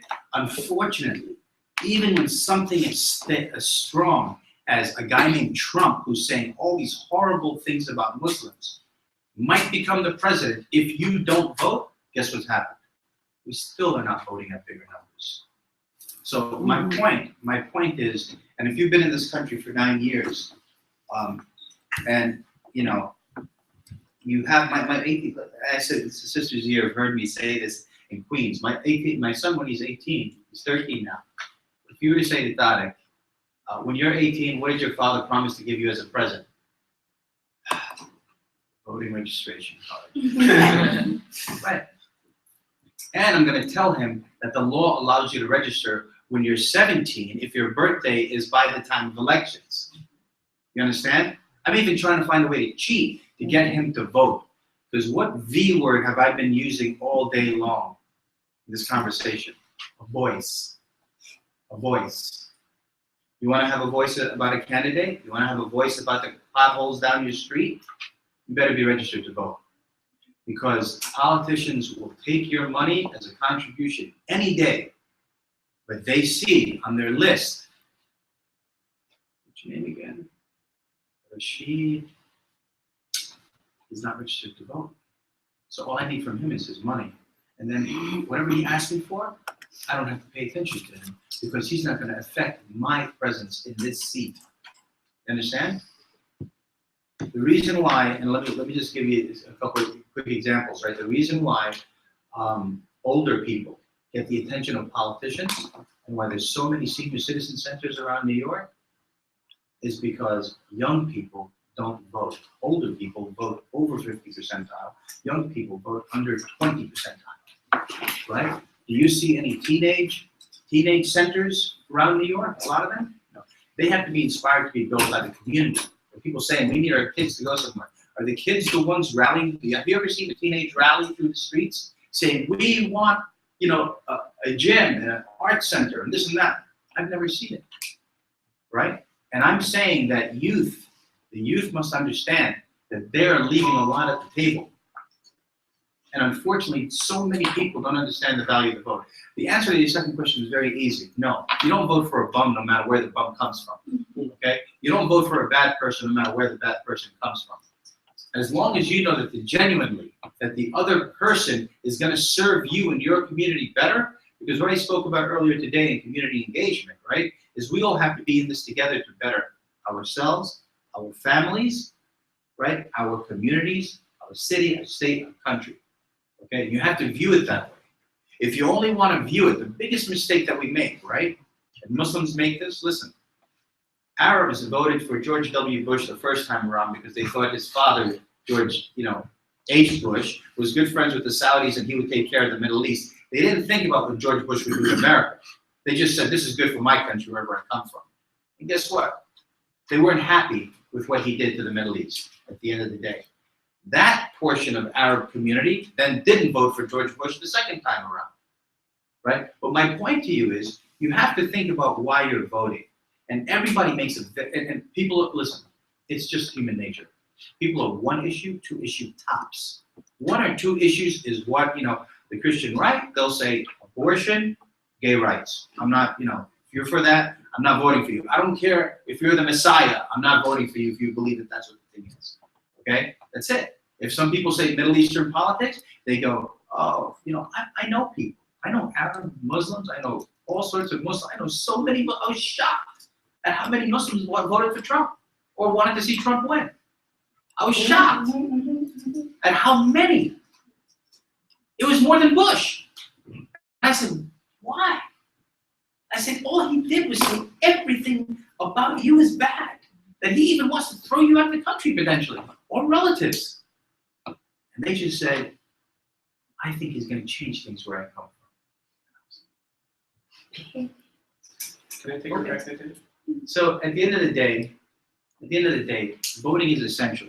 And if you don't view it as one of your priorities and as your greatest freedom in this country, right, greatest powers that you have in this country to vote, I assure you that it is, and you should take this message and spread it to your community as far and wide as you can, because it is the thing that is going to give us more power in this country to do the right thing. Not more power to be powerful only, power in order to engage ourselves with the rest of the community and do the right thing. Can I take a quick break at that, and I'll make it real quick. First, I'd like to say you vote every day, whether you realize it or not. When you go to McDonald's, you buy sneakers, you buy clothes, you're voting saying this is what I want in my community. And I don't want to take credit away from Dr. Divine Preference at that new leadership, because he educated us and young people how to look at the system. We tend to think voting is just for elected officials, but when you decide to support a certain store, you notice they start popping up. You go to Victoria's Secret and they ask you what's your zip code, and they say, wow, majority of our people, our customers come from this area. They build in your area. So you are voting. Now it's just taking it to the next level and voting for the people who are in your best interest and bringing resources. And one of the things that I want to follow up with that is, I work for elected officials, not just in Queens, all over. And I tell you, when it's time to run for office, they have a list of what areas vote. Seriously, those streets are being fixed. Those people are being catered to. There are workshops in their community. And I'm going to be real with you, I am not mad at them. Because if you're supporting them, they're going to support you. We have a bad habit of complaining, but not getting involved. And we all use the same resources in the community. So if you're not supporting something, I'm going to bring the funding in to support those resources. It's kind of like shooting yourself in the foot. And if you don't think that's enough, do it for your kids. I tell people, I work with, like I said, documented and undocumented. And I tell them, they say, well, I can't vote, I can't do this. Well, you need to volunteer. You need to contribute in some type of way. Because whether you think so or not, we all in here support each other. If you open, like someone said, if you open your refrigerator at the United Nations, a Mexican might have pulled your fruit or something, somebody might have cooked your food in a store that you brought that's pre-made and so forth. We all support each other, and we got to get out the habit of saying, well, guess what, nobody helped me, nobody supported me, nobody did this. There are people who fought for laws and rights that you have that we should be appreciative of. But because, the feedback, but a lot of us don't do a lot of research in history like myself, but I don't every day go online or open a book and say, oh, I wonder who did this. But I'm knowledgeable enough to know somebody laid a path before me, and I want to play the role that I can play to help make society better. Assalamualaikum. I just wanted to add on what the point the brother raised about voting, and I'm happy to just happen to be here. that I was able to listen in this meeting, and I would like to know what will be the outcome as far as disseminating information to the public, to the Muslim public especially, because unfortunately there are so many Muslims living in America don't even think it is worthwhile or legal to even vote, because they consider we are living in a kafir country and you shouldn't vote for the kafirs and la la la la la. The brother raised a very important point. We need to let the public know. That's one reason why we lost. Allah knows why He made us lose. But if all the Muslims and the Democrats went out and vote, we wouldn't have who we have as president now. So we, the people, have to accept the responsibility out of frustration or whatever. We did not turn out to vote, so we have to pay the price for the consequences. So those of us who think it's not legal for us to vote, I think it was made clear here today that it's necessary. It is our democratic right. We should vote. Please tell us here if it is un-Islamic for us to vote. I think not, Allahu Alam. So that's on the voting subject. Also, there are certain words that being coined in the news about Islamic fundamentalism and whatever. Over a period of time, it will become a dictionary word if we don't cut it and nip it in the bud. These are not words that belong to Islam. It's not Islamic to be fundamentalistic and whatever else. Far as I'm aware, I'm not a scholar. There are scholars who can deal with it, and we need to know that the message is out there. People are using media and modern technology for everything else. For God's sake, let us use it for the good things. There's so many good things that we can use the media and the internet for. It's not only bad things out there. We are, they knock America for whatever everything else, but again, we are here in America, why? For a reason, to better our lives and whatever else. So you're here, make the best of it and stand up and be strong for your rights. We all have equal rights, equal opportunities. The question is, are we taking advantage of it, right? And if we just sit and be frustrated about it, we're not helping ourselves and we're not helping our environment, right? Each of us have to take a step and do whatever we can, starting with ourselves. Me, I'm starting with myself. It's a long story, but I'm starting with myself. Better late than never, right? Sure. I'm concerned about these coins, LGBT and whatever else, and I'm seeing our youth being destroyed because they are not even trusting. I'm talking about our Muslim youth now. Everybody else have to deal. We are Muslims. We have to follow the Islamic law, and I'm seeing and hearing the youth are questioning what we are saying. When we elderlies trying to discipline the younger ones, they're like, where did you get that from? Where did you hear that? Were you there when the Quran was read? And they're questioning us in so many ways. We need to get the right response and the right information out there to let these children know that the source is, hey, your creator. We can't change certain things. We may not like it, but I mean, it's as clear as day. I don't know why am I saying all of this, but I'm just overwhelmed, and I just would like to know what can we do from this table here going out as far as getting the information out for the general public, inshallah. Inshallah. So the question again is, what can we do to get information out in the context of voting, in the context of addressing our youth and challenges that they come from there? So due to time, we'll just leave it to at least like 2 panels. So not to do on this topic. So inshallah, thank you, sister, my mother, for this a beautiful introduction. Because this is something we need to discuss. That's one of the reasons right now the ulama in the United States of America, now they are consulting with each other to establish fiqh in America. We are living here. We are part of America. Because when the Prophet ﷺ left Mecca to Medina, you just raised a good point, which is a constitution, a dustur in Arabic. Many of the scholars ignore that part in Medina, which is very important because when Medina became an Islamic state, the Prophet took Mashura. What's the companion? He said, now it's true that we have Quran, but do you have any other ideas so that which can help us? One of the companions from Damascus, because we all know, when you talk about Sham is between Arab countries and Europe, and there was two cultures there, Arabic culture and European culture. So what happened? This man from Damascus said to Prophet, Ya Rasulullah, we have something in our country which we call a dustur, constitution. Prophet said, this is a good idea. And he put together the coalition of Sahaba, and they went down the dustur.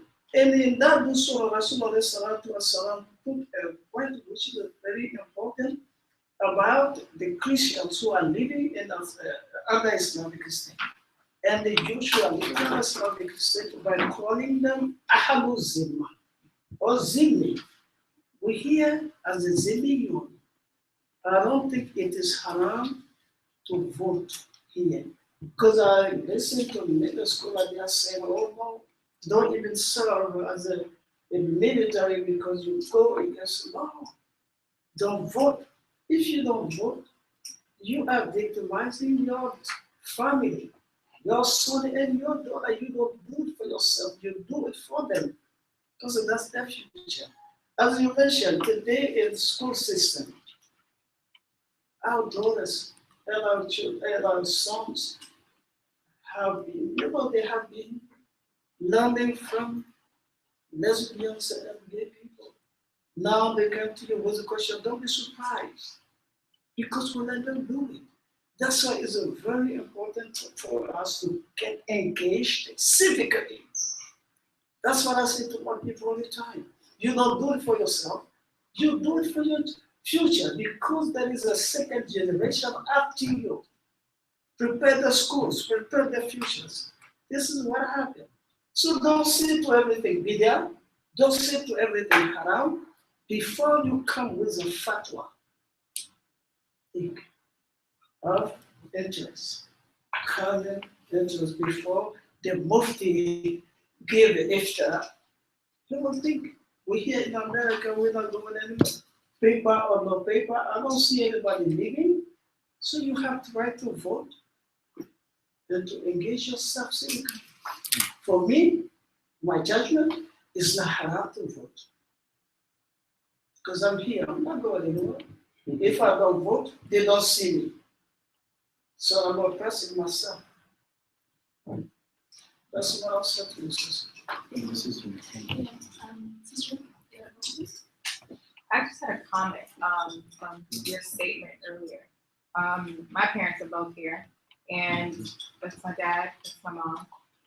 And growing up, they taught me the importance of voting and how important it was, and to know exactly who I was voting for. So to kind of answer your question, my name is Fatima Mohammed. I understood the importance of voting when I was about 10 or 13. I understood that someone who is in charge or who will be taking over, you're going to be giving them the power. You're going to be kind of putting your life in their hands. But what they do is for the betterment of you. You are hiring them. You are employing them. And so by doing that, you need to know what they're going to be controlling in your area and in your life. And I understand that. And I'm 29 years old. So they always let me know the importance of doing that continuously. And I think that that's something that needs to be instilled in children. And that starts from in your home.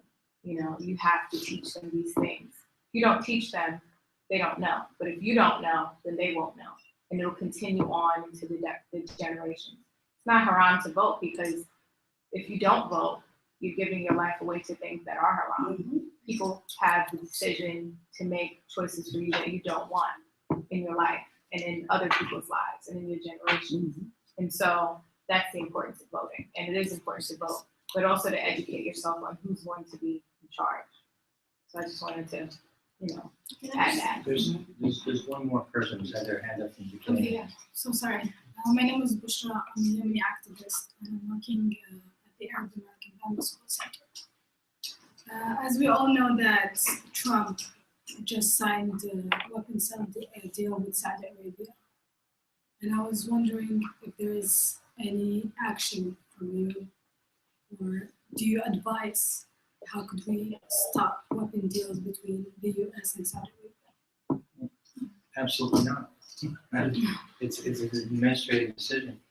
And it's the decision that they made. Is anybody working against these deals?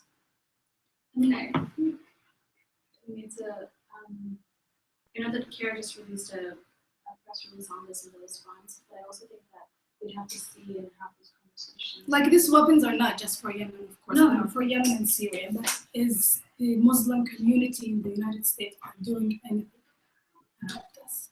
This is an international politics issue and national issue. In other words, nations might be making decisions to affect that decision. They may be affected by that. So Iran might do something. Yemen might do something. Turkey might do something. Yeah, but Egypt might do something. I'm talking But- just but about here- one point, because the weapons are coming from here. I think what you're raising is a really important issue in the sense of what we're talking about here today is what is a Muslim issue, right?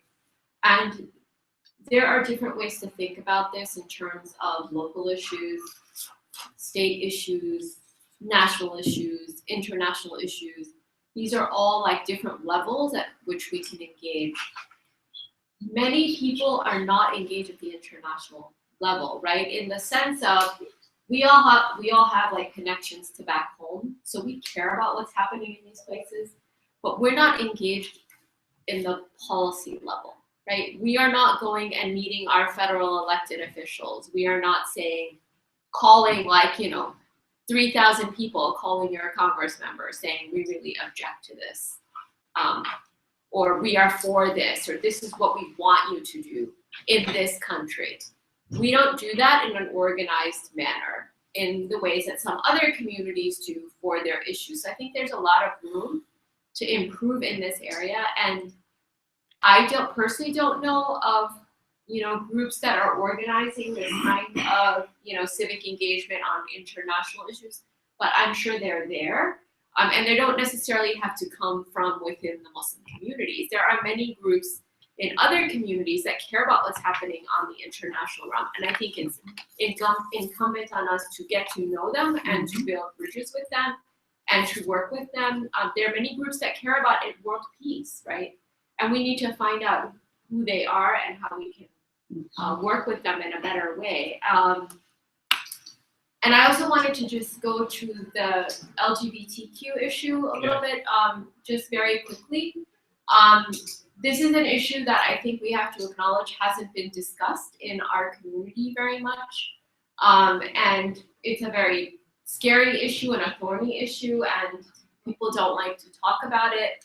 And I think we also need to acknowledge that we have our own religious perspective on it, and given the larger civic environment we're in, it's also a matter of civil rights, right? And for a lot of us who are advocating for Muslim communities in terms of building bridges and working coalitions, many of the people in the LGBTQ community advocate strongly for our rights as Muslims, right? So we have to think about how we are working and building bridges across coalitions. So I would say for both things, like we just have to think broadly about civic engagement beyond, we have to think about elected officials, we have to think about layers of government, and we also have to think about coalitions. Can I say a comment on that? A quick comment on that. You mentioned that, sister, it's very interesting. Keith Ellison, the Muslim congressman from Minnesota, is the co-chair of the Progressive Caucus of the United States Congress. The assistant chair is LGBT. So the leadership of the coalition that he's part of, right? You got a Muslim, and you have LGBT, and you have a non-Muslim, you have a Christian, right? And they're all working together to try to get us all our rights. Remember what I said at the very beginning, they're constitutional, we're trying to get rights for everybody. And in the Constitution that Nabi alayhi salam wrote, he acknowledged atheists, he acknowledged polytheists, that they all will be protected under the Islamic State to do as they please, though it was not in the favor. They know, in other words, you can completely disagree with somebody who's sitting next to you, but you're not to oppress them. And that they shall have the same rights of human life and freedoms that you should. And that's a similarity between this Constitution here. So, it's not our lifestyle. For example, the LGBT laws here, gay marriage here in New York State, when it happened, I remember a lot of Muslim clergy were very upset over the fact that they talked about gay marriages now right now. But what it also said that they recognized ultimately was that your institution doesn't have to marry gay people. So they gave them the freedom to worship their faith in the same way, but gay people could get married. But it doesn't have to be in your institution necessarily. But you can't oppress anybody, period. You understand? So there is a live and let live process that goes with this, but understand, once you create a negative towards treating one kind of people in America, you've just created a precedent on how to mistreat somebody else and somebody else and somebody else. And we always have to argue. And I think with the Sunnah, with the Hadith, with the Quran, always says is don't oppress others if they have not attacked you. Don't oppress others in any way. And I always tell people whenever they say, "Oh, Islam is like this," I say, "Okay, then show me an example where the Prophet Muhammad and Islam, who's our greatest example, did that to the gay community of Medina, which there was one, or did that to these people, or did that to these people." And you will find that never in the time of peace did he ever oppress any community. In fact, he protected their rights. In fact, the people who mistreated him the most, he protected their rights. So I think it's very important to also understand as Muslims that it's our jobs to protect the human rights of every other human being, no matter where they come from. Can I say something? Can I respond to that real quick? First, let me take off all my hats. I'm speaking as Bilal Kareem in my personal experience. The genuine fear that people have to protect a culture, a way of life, they believe. It's natural. People, that's what you want to do. You want your kid to be Muslim and so forth. But they have to make life decisions on their own. The best thing we can do is instill the best of who you are and your religion into your children, and they will make conscious decisions. What happened is, from my personal experience that I realized with parents, we villainize something that we don't understand or we don't like. And me working with people coming out of jail, who've been incarcerated and so forth, of course you're gonna have a group of people who are gonna tell you, this is my way of life. That is not for me to judge. That's your way of life. I was born this way.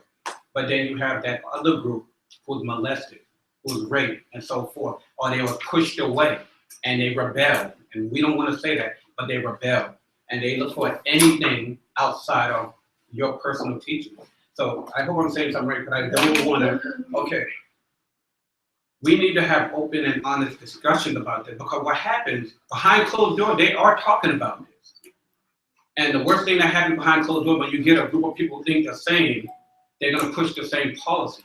But when you have a group of people who are diverse, who can break something down, who can share and see the common goals and mutual understanding, that's when we have growth. I know a lot of people from, the LGBT, I hope I'm saying it right, but yeah, I get that mixed up. But they respect Islam. When we do community iftar and so forth, they say, what do you need? They understand your beliefs. They understand, okay, this is your faith and so forth. They understand how they dress when they come into your environment. But when we run away from things, when we call them hot button topics, that's when we hurt ourselves. Because young people are hurting, and it goes back to our original conversation. Everybody in some way is hurting in this world, and they're looking for an outlet. Whether it's Facebook because you look for acceptance, you want someone to praise you, glorify you for your body, your brain, whatever the situation may be. We got to stop pushing people away and villainizing people and alienating people, and come to the table and deal with these issues, not by debating, but by understanding. So this is why we're here? Yes. That's why I'm so glad you brought it up. I thought they were going to pass it. I was going to address it. I'm seeing the destruction happening right before my rise within the Let's community. let other people, probably not too much time. Yeah, we actually don't have much time left, so I just want to wrap up, but also let you guys know that the panelists are here, so if you have individual questions, you can definitely speak to them afterwards. But with that, I just wanted to go back to the original conversation about what is civic engagement, what is diversity, and also to remind everyone that you have to be the loudest voice in the room to make change. You don't have to be the head of an organization or to be, very active in the mass to make change. You can start right at home. Within whatever role you have, whether it be a child, whether it be an adult, whether it be an educator or not, you have a role, and that's defined for us in Islam. Islam gives ownership and leadership to each person. And Allah gives us those rights. And so the mom who is at home, who can't go to the mosque or make those impacts because she has to take care of her child, has as much right to make change as the board president of the mosque. And so, and that's again going back to our Islamic rights, that is defined by us, defined for us in the Quran and the Sunnah, and also the prophetic examples that are out there. So I think that in everything that we do, and with Ramadan coming, I just wanted to relay the message that Ramadan is a time of reflection, it's a time of hope, but it's also a time for us to remember that we are amazing individuals, that we're inspiring individuals, and we ourselves need to let ourselves tell ourselves that you can rise, you can lead, you can make change, and you are powerful in your own individuality. And with that, there is acceptance first of yourself. Accept who you are, accept what you can do, and with that, learn to accept and be that open diversity in our understanding of Islam, our understanding of making change, and our understanding of civic engagement. So I just want to thank, first of all, the Islamic Cultural Center for hosting us. Can we hear this question? Maybe not answer, but can we hear her question? Yes, Before closing? Sorry, my question, it wasn't really actually a question, but because we were talking about the LGBT community, someone had pointed out to me how they have been able to organize and be so, successful in such a short period of time, and we really should look to them as an example of how they organize, because I think one of our big Muslim issues is we are out there, we are doing great work, but nobody really knows a lot of people who are out there doing great stuff as the Muslim person doing great stuff, because we just do it, it's sort of something we do. It's like no one's a bad person, as much as we can, we try to contribute at home or to our society or school or wherever it may be. But it was only when the LGBT community started coming out, and then you'd say, oh, this nice person is just a great person, but also this. And I feel like that's what the conversation that I've heard is what Muslims are starting to do now. Like, yeah, I care about the community and I want to be on a community board because I care about the community, but you know what? I'm also Muslim. Like, we have to start putting that sort of identity out there. And hopefully, a lot of the misunderstandings and stuff, sort of, people will start to identify us as American Muslims as well, as just people, as immigrants or whatever it may be. So it was just when that conversation came up, I thought it was an important point. Thank you for sharing that. If anybody does want to talk about LGBT work, I actually work for an organization that really defends a lot of LGBT community members, and I've met Muslims who are LGBT and some of the struggles that they've had. So with that, I can definitely have that conversation with others. But again, I really want to thank the Islamic Center, the staff over here for hosting us. Also thank the Mayor's Office for arranging this, and to thank our panel, especially for all her hard work with this. And if you can just give a big round of applause to our panelists for. Thank you again for joining us, and also I just want to give everyone an early Ramadan period, and you have a blessed Ramadan. Thank you again, and the panelists up here if you have any questions for them. Thank you.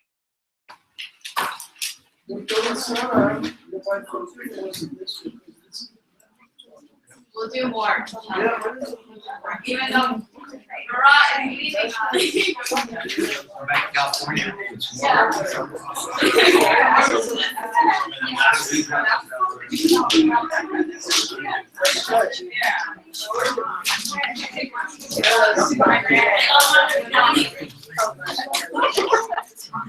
Maybe do a dua for closing. Would someone like to, would the Imam, would you like to do a dua for us to close the program?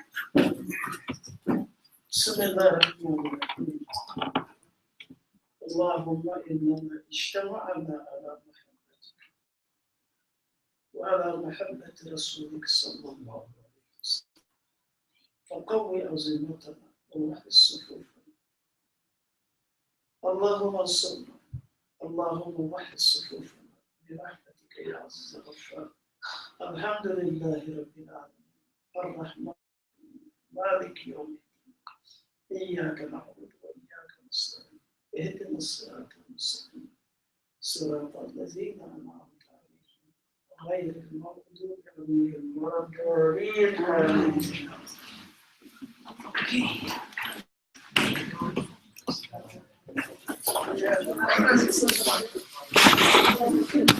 Thank